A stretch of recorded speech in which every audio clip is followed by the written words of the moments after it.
साहेबांची रमाई म्हणलं तुमच्या गावात जावं आणि आपल्या लेकरासनी भेटून यावं म्हणून तुम्हाला भेटायला आली बघा. मग बोलाल ना माझ्यासोबत तुम्ही. माझं नाव रामी, रमा साहेबांची रामू आणि तुम्हा समद्यांची रमाई. माझा जन्म दाभोळ जवळील वनन गावात झाला.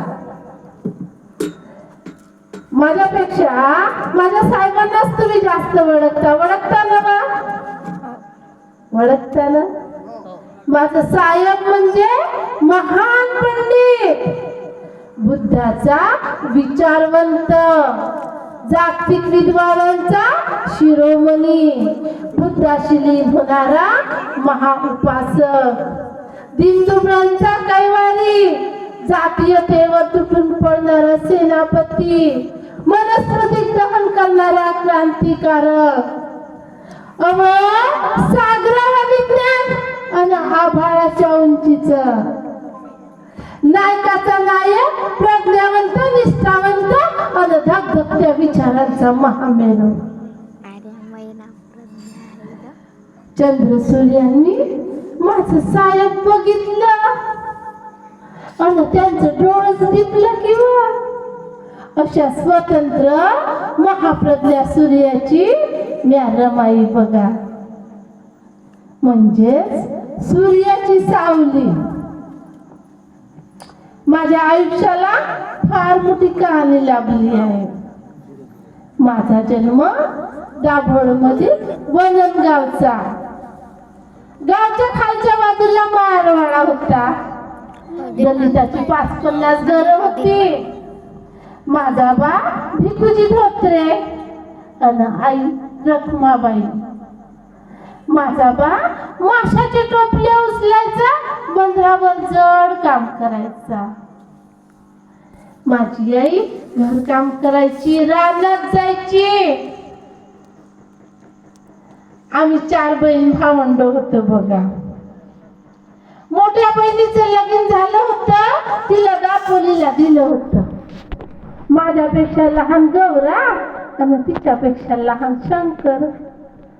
जणूबाई धोत्रे कुटुंबाला वंशाचा दिवास भेटला होता.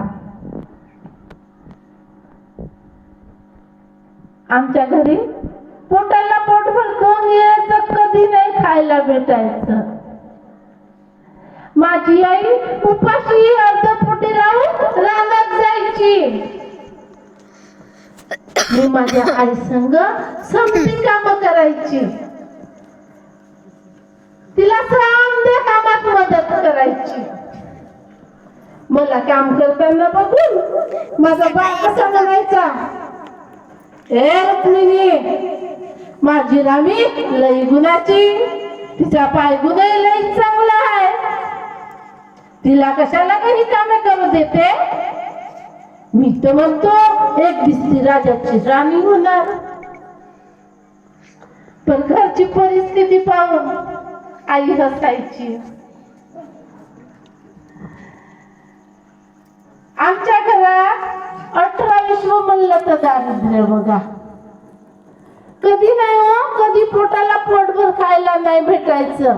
पण आम्हाला खायला भेटावं म्हणून आमचं आई बाप एक टाइम उपाशी अर्धपोटी राहून काम करायचे.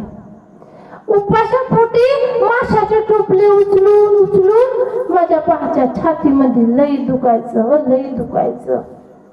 पर बा आपलं छातीचं दुखणं कधी आईला नाही सांगायचा. सदा न कदा अंगावर काढायचा. आणि आता त्याला खोकल्याची उबड लागायची. 5-5 मिनिट खोकला थांबायचा नाही.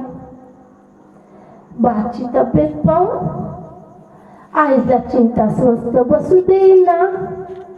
तिनं बी आपल्या जीवाला लई घोर लावला. आणि बाच्या पहिलं माझी आईच आजारी पडली की शेजारच्या इथाबाई रखमाबाई यायच्या, आईला भेटायला यायच्या, आमच्यासाठी काहीतरी खायला आणायच्या. आमची त्यावेळी मजा होत होती. पण माझी आई फार खचून गेली होती हो, फार खचून गेली होती. तिला खोकल्याची उबळ लागायची आणि आताच्या रक्ताच्या उलट्या सुद्धा चालू झाल्या होत्या. आईनं हातरून धरलं, तिचं जेवण तुटलं होतं. एकटीच आमच्या घरी लई माणसं जमली होती. मला गौरा शंकरला कोणी घरात जाऊ देईना. आम्ही भेदरल्या नजरेनं कोपऱ्यात उभं होतं. कोणीतरी घरात जाऊ द्या ना. एवढ्यात माझ्या आईनं हांबरडा फोडला. माझ्या लेकरांना माझ्या जवळ द्या. मला गौरा शंकरला आई जवळ घेऊन